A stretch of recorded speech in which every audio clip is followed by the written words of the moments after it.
We the people stand here today to tell the government, both federally and the state,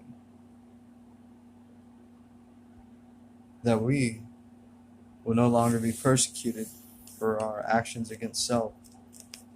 It is our body, our prerogative, our property, the only property that we were born with. If we do not infringe upon the pursuit of happiness upon others, if we do not hinder the well-being of others, if we do not avoid taxing ourselves for the U.S. government and keeping tally of what we have made or what we have spent, we shouldn't have to be persecuted, thrown in jail, stripped of our belongings, stripped of our jobs, our families, because hell, even our place to live, our vehicles, our farm equipment like firearms. It's illegal, in my eyes, for any type of badge to take a person from their family because they do drugs. Now, should they become weak-minded enough to fall into the the thinking error that they are controlled by the drug, that is completely incorrect. I've studied psychology enough to know that the human mind does not make its own thoughts due to a drug. Your body could be stimulated to where that barrier between you and that decision could be weakened quite a bit, but it's up to you to choose what the fuck you do, left or right, in or out, up or down, right or wrong. It bears down to a character defect, not the fucking drug. And I apologize for my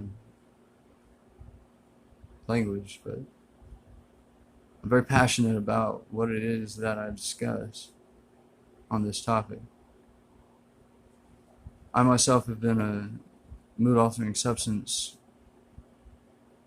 apprentice, journeyman, etc. And if anybody were to ask me, I'd say I am what I consider to be a master in most mood-altering substances of my choosing. I've been on Adderall due to the fact that I was told that I was ADHD as a young child for most of my life. And then whenever I was old enough to decide for myself that I didn't want to be on that drug, I chose to take myself off of it, everything. After quitting all drugs, at that point, I decided that I wanted to experiment with synthetic marijuana. Then I got into regular marijuana, Reggie, then drove. And then somebody said, I'm going to get you off of synthetic. I'm going to show you something that's worth your time. And that was my introduction to methamphetamine. Well, what we consider crystal meth nowadays has nothing near the potency of PCP, which, by the way, is what they made illegal in the beginning.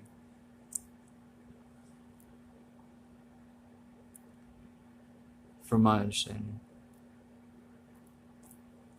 Granted, I don't know everything there is to know about drugs, and I don't intend to, because I don't intend to make drugs my life. But I don't hurt anybody to get my drugs. I don't steal anybody's shit to get my drugs. I don't con people out of their shit to get my drugs.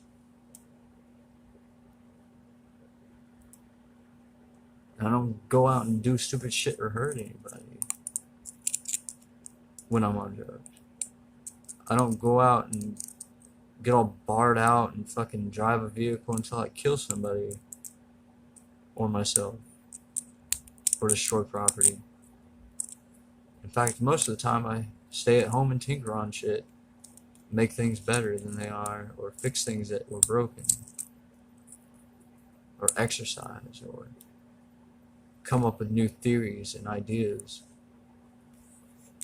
See, the drug, I'm going to tell you the truth on this now. The drug was originally discovered out of a multi-dimensional vehicle that was shot down with weaponized radar a long time ago. What they discovered was more powerful than what humans could handle. They did trials on humans and they were completely unsuccessful. Quite dangerous trials that involved people being outside of themselves, glitching into the space matrix and out of it, in between it. Now, this area of information is extremely classified, not ever shared with anybody, even though they may sit you down with a briefcase attached to somebody's arm via handcuff and tell you that this meeting never happened. But these documents are going to be read aloud, and no, you cannot look at them. Now, there's much that they had to discover about that mood-altering substance that turned these multidimensional creatures into very extreme psychics, telepaths, telekinetics. Their psyche was driven to a speed in which that was conducive to control reality. That is for space travel and interdimensional shifting, frequency changing of reality. But it's also for protecting themselves, because they can create quite the repellent of energetic force, electromagnetic force around themselves, kind of like a safety suit, if you will. An egg-shaped safety suit with a flower at the bottom of it, spitting energy in a very calculated form of spiraling energy that generates based off of its passing of the magnetic fluxes next to each other. It creates the energy that powers it. It builds its own energy. It's interesting how it works, but I'm not getting into that right now. It's irrelevant. What I know about this is a lot far more. Sorry, I'm receiving a lot of information mentally that it's hard to talk past and also pay attention to. So excuse my pauses and breaks, because I'm dealing with a lot of reading of other people and thoughts, feelings, emotions, possibilities of thoughts, feelings, emotions, and etc. My predictive mapping is actually quite phenomenal. I do not think that I'm better than anybody, and I do not expect to actually be able to change the world around me, but one thing that I do want to do before I die is end some of this fucking misery that we have in this godforsaken planet, godforsaken dimension of conscious co-existence, co-operation.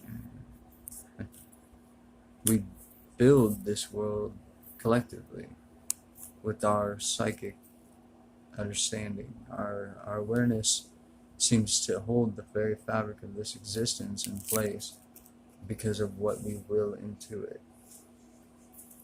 Am I under the use of any mood altering substances? Does that matter to you? Does it affect you? Is my question. To counter your question, does it really affect you to the point of which that you find it persecutable? And if so, why? What is your evidence to support your theory as to why I should or should not use something that I choose to use to cognitively enhance my